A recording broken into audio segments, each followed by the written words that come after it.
કર્મચારીઓ ફરી એકવાર ગાંધીનગરમાં નાખશે દામા। મુખ્યમંત્રી ભૂપેન્દ્ર પટેલને રૂબરૂ રજૂઆત કરવામાં આવશે।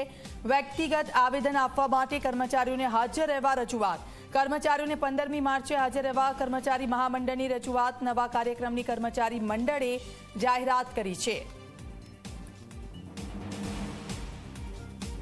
સંવાદદાતા હિતલ પારેખ અમારી સાથે ફોન લાઈન પર જોડાઈ ગયા છે। હિતલ, ફિક્સ પે નાબૂદી અને જૂની પેન્શન યોજનાની લડત મામલે આ સમાચાર સામે આવ્યા છે। કર્મચારીઓ ફરી એકવાર આંદોલનના મૂડમાં।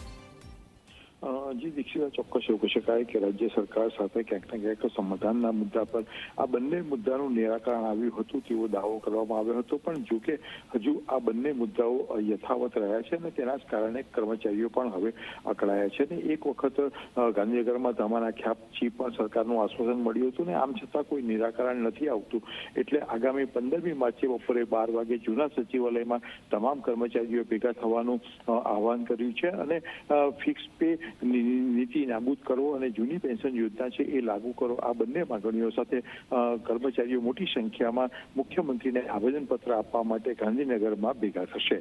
જી બિલકુલ, આભાર હિતલ સમગ્ર વિગત બદલ।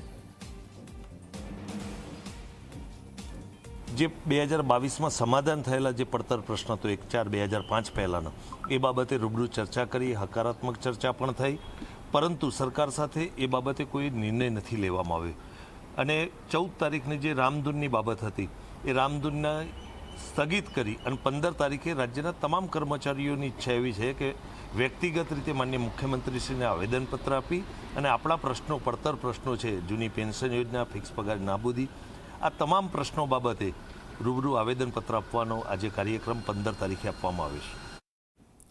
અમદાવાદમાં બે સરકારી કર્મચારીઓ લાંચ લેતા ઝડપાયા છે। સોલા ચાવડીના